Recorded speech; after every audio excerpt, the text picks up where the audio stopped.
Jurors on Thursday night found a fired Oklahoma City police officer guilty of sexual offenses involving 8 victims and chose punishments that could mean he will never go free. The Oklahoman's Kyle Schwab and Nolan Clay report that Daniel Holtzclaw was charged with 36 counts that accused him of sexually assaulting 13 black females. It happened between December 2013 and June 2014 while a police officer. Holtzclaw was fired in January. He was convicted Thursday of 18 of those 36 counts, including 4 counts of first-degree rape. Jurors chose punishments ranging from 5 to 30 years, and the prosecutors plan to ask District Judge Timothy Henderson to force Holtzclaw to serve the prison time consecutively, meaning a total of 263 years. The verdicts came on Holtzclaw's 29th birthday, and after jurors had deliberated for 45 hours over 4 days. Formal sentencing is now set for January 21st. We've seen a verdict, a recommended sentencing, and now it's time for a conversation. Joining us here in the Oklahoman's video studio from the Oklahoma City Police Department, Chief Bill Citty. Thank you for joining us. We have Grace Franklin, Oklahoma City Artist for Oklahoma City. Am I saying that correctly? Artist for Justice. Artist for Oklahoma City, Artist for Justice. Yes. Grace Franklin, it's very nice to meet you, and thank you for coming in. We heard you speak just earlier this morning. And Reverend Jesse Jackson from the East 6th Street Christian Church. Thank you, sir. Very Yes, sir. nice to see you again. Yes, sir. Everybody, thank you for coming in. Chief, I'll start with you and ask each of you your biggest takeaway from the verdict last night.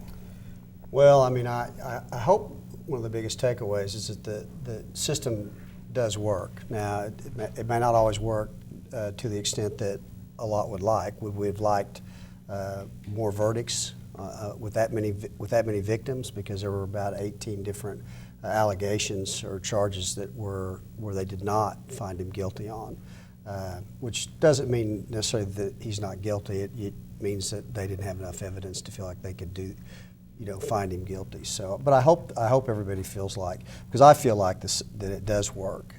Obviously, I'd have been very disappointed if we hadn't had any guilty. And I think on some of the serious charges, is the first-degree rapes, that it's pretty satisfying to get the guilty charges against Holtzclaw on that. So I hope they take away that the system does work, that everybody worked hard for the victims, because the victims obviously, if they didn't have the courage to take the stand, we wouldn't be here.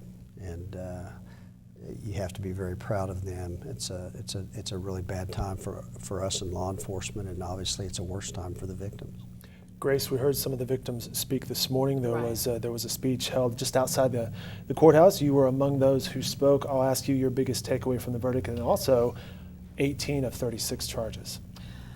My biggest takeaway is that we can have an all-white jury that comes back with 18 counts. There was a huge concern in the African American community about a jury being able to really see the evidence and look past some of the things that the defense was presenting about the women. That is a huge step forward. As a advocate for women, sexual assault and rape trials are always very difficult for the victims. The questions are always about character, questions about virtue, things of that nature. And these women did a spectacular job testifying in the face of very aggressive cross-examination. And I'm also optimistic about the relationship in our community with the police department, that it can continue to move forward, because the police department was so aggressive and moving forward in the investigation. So there are some bright spots.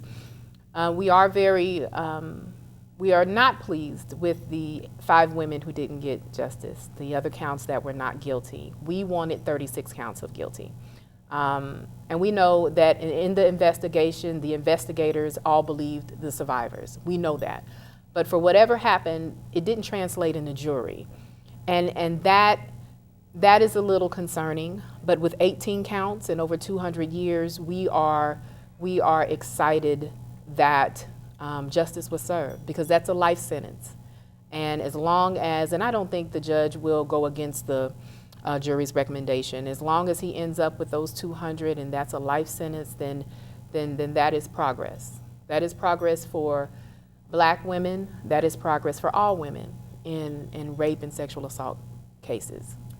Reverend, your biggest takeaway from the verdict last night? Well, again, to kind of echo what Chief has said and to echo what Sister Grace has said, I think it's the beginning of justice. I was pleased with the 18 of 36, as Grace said. I believed all of the survivors, and I won't really feel like justice has been really completed until after the sentencing portion of this. You just want to kind of hold your breath and to make sure that the second part of this, which is a very important part, is taking place as well. Because if you get it all running concurrently, then you'll be eligible for parole after serving I think 85% or something of that nature. And so we want to make sure that justice is completed.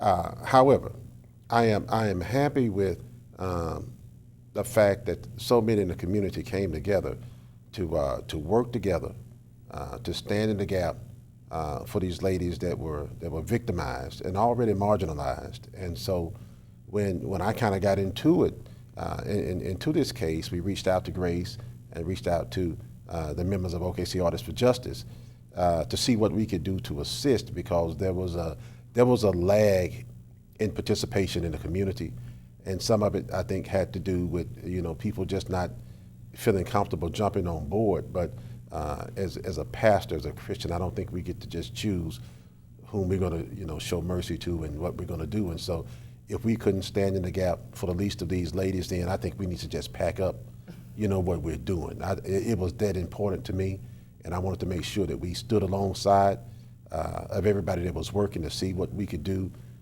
to make sure we had as much support down there as possible. Grace, why Artists for Justice?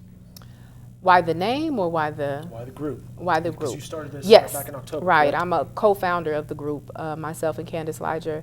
I am from the east side of Oklahoma City, so I was born and raised. I have a mother who still lives there, sisters who still live there, and I love my side of town. It's a place where children are raised and people grow old and own houses, and we're not just one thing. What most shocked me was the lack of concern for these women. And sometimes as women, if you don't present yourself a certain way, if you don't speak, if you're not articulate, if you have something on your record, you can sometimes be marginalized. And we wanted these women to know that they are as important as anybody else in our community, that the most vulnerable in the community have to be the most protected, because they're not able sometimes to verbalize or feel comfortable coming forward. So we wanted to be voices for these women, and we wanted people to stand up and say, hey, this is wrong. Whether you're a black or white or Hispanic, wrong is wrong. And we just wanted to make sure that their voices were heard. On the topic of police handling of black women, what are some of the biggest areas of improvement that can be made, and how do we accomplish this? Well, Go ahead. No, you. Well, I think that Chief City began something a couple of weeks ago. I saw an advertisement trying to get more women, and particularly more women of color, I think, to become officers. And that is so important in terms of even when you're arresting women, having a female officer present and different things like that. And so I think that kind of diversity helps in terms of communication. It helps in terms of being a buffer against some things that could possibly happen. So I applaud Chief for that. I would agree, diversity is the biggest issue. We have to have more women on the force, and more women of color, because that can help handle situations a little differently. It's just like having more people of color on the force, period. There are some cultural things that happen between people, and as a woman, I feel more comfortable with a female officer if I needed to be patted down or if I needed to be touched in any way. Not because I believe all officers are trying to do something to me, it's just that I'm female, I'm a woman, it's just more comfortable. And aggressiveness can sometimes occur when a woman is uncomfortable. We become more standoffish. We don't want to be handled. Sure. Yeah, we don't want to be handled. So sometimes situations that can be diffused kind of escalate. And I think sometimes with a female officer, it's helpful to have that voice there, that female voice there to say, hey, we're going to pat you down, but nothing's going to happen. It's okay. It's okay. We just need to do this. So I think that's a great way to combat that, is to have more female officers. Chief? I wouldn't disagree with the Reverend or Grace on anything that they've said. And that's one of the reasons for the campaign, because we only have about 10% right now of women in our as police officers, and they bring a great deal to the table, just as minorities do. You know, that being said, you know, it's things like that are going on nationally. It's things like that's happened in relationship to this. We have an officer that does something like this. It helps build distrust within the minority community, and we work constantly in trying, and it's a constant battle and constant work on our side and the community side to build that trust further. So that in itself makes it difficult to recruit and hire minorities. So there's a lot of issues here, and it's something that the communication between the community and the police department and all of us working together to try to make it better and I think we do that here. I think I'm pretty proud of it. I'm pretty proud of. Actually, I want to say this, you know, when Grace started the organization, it was new. I didn't know what it was, and we had a chance to meet. And, you know, the thing about sexual assaults is, in many cases with law enforcement, we can reach out to the victims. We have a victims program. We can reach out to them, but in many cases like this, they still don't trust that the entity from the police department itself. Whether it's justified or not, it's just reality. So the community coming together to support the victims, you know, is huge. And you wouldn't have this case today if those victims weren't supported and came forward to testify. It probably would not have happened.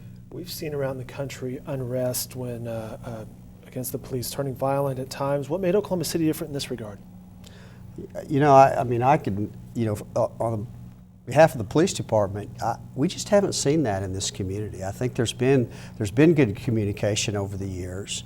Everybody's tried to work to try to understand and make sure that we are trying to do what's right and what's best for the minority communities. I always go all the way back to Clara Looper.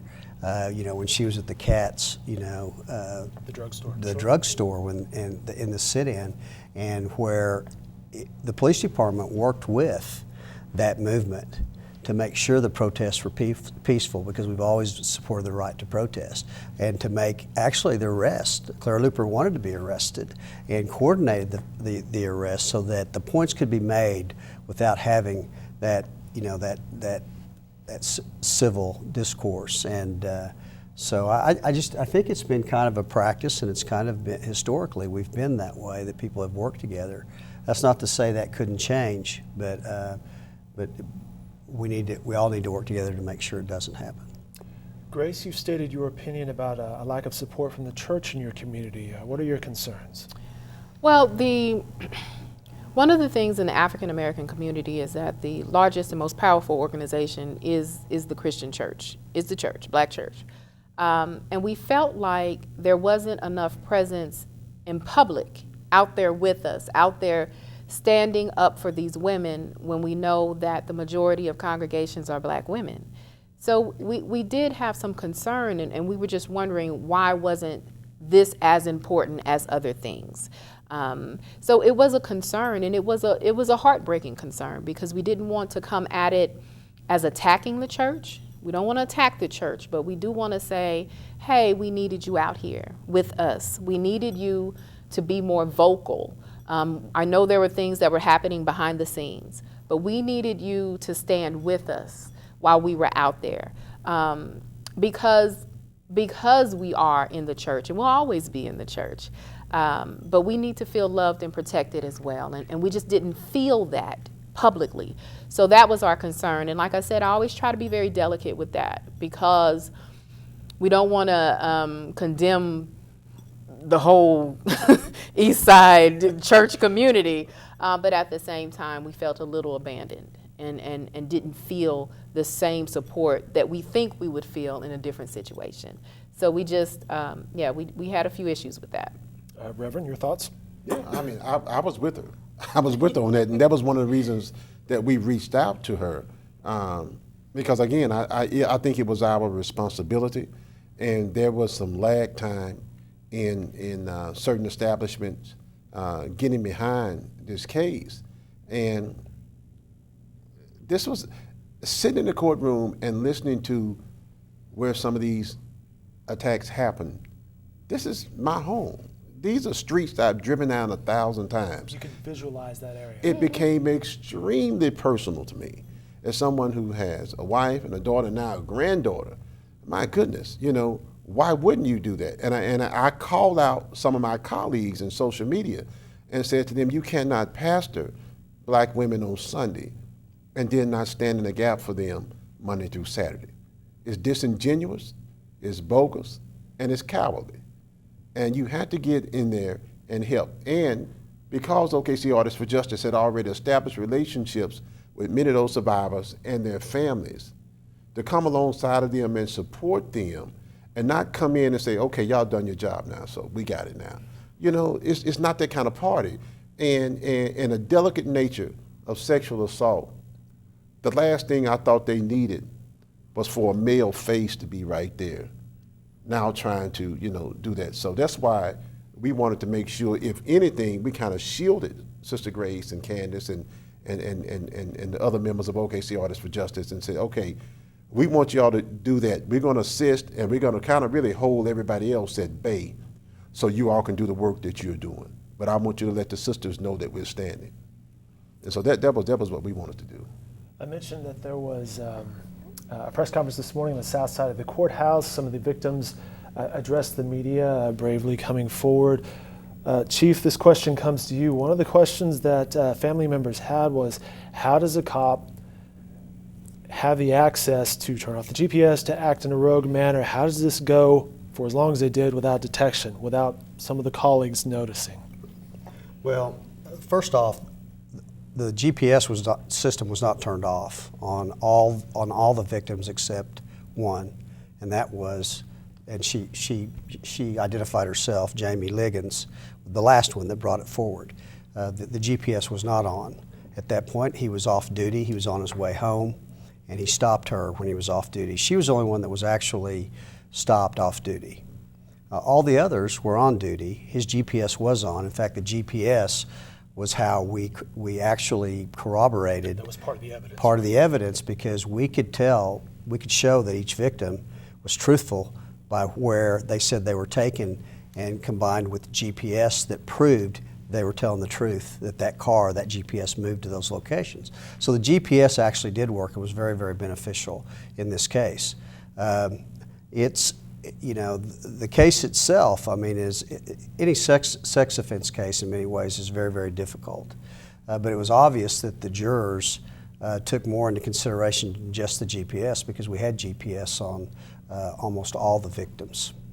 We could identify that. So they really, what the victims had to say and what they felt the evidence was beyond the GPS was obviously important to the jury also.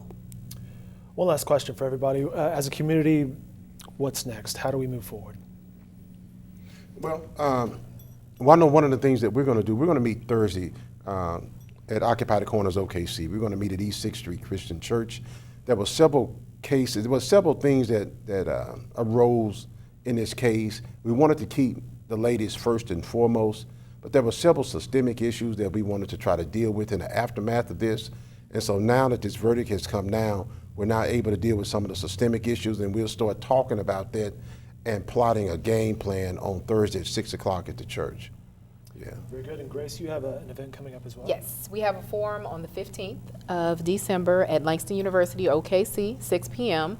And on that panel, we're going to discuss sexual assault and rape, ways that the community can protect women. We're going to talk about ways to interact with the police department. If you have something you want to report, maybe you don't feel comfortable, we have different avenues, and we want to give people information to get themselves healthy, to report, and also to discuss some issues with the police department, the best way to interact, how can we be safe if we interact, and also the importance of getting women in the police force. So if you have a daughter or a granddaughter who's interested, some ways that we can get some more faces in there that look like ours, because we have to actually apply to get in to the police department. So, and talk about why that's important. So we just want to talk about how to move forward in the community and keep the lines of communication open, and also educate ourselves about sexual assault and rape. Chief, I'll give you the final word. Anything you would like to say to the community at this point? Well, I mean, I I'd like to say that, first off, I'm very proud of this community and their willingness to let the process work, the trust to allow the process to work, the support. I have to say, you know, the detectives haven't been mentioned much, but I am very, very proud of our employees and detectives that were very, very proactive and went out and really searched and hunted for the victims, additional victims themselves that really were reluctant to come forward for a variety of reasons, and they worked very hard at doing that. It's been tough for everybody. I think moving forward and having the forums and having the discussions and listening to what the community's concerns are very important for the police department. It's very important for us to listen and to look at ourselves and in the future always look at making changes to better serve that public and build that trust. Chief Bill Citty with the Oklahoma City Police Department, Grace Franklin, Reverend Jesse Jackson, thanks for your time today. Much appreciated. Thank you.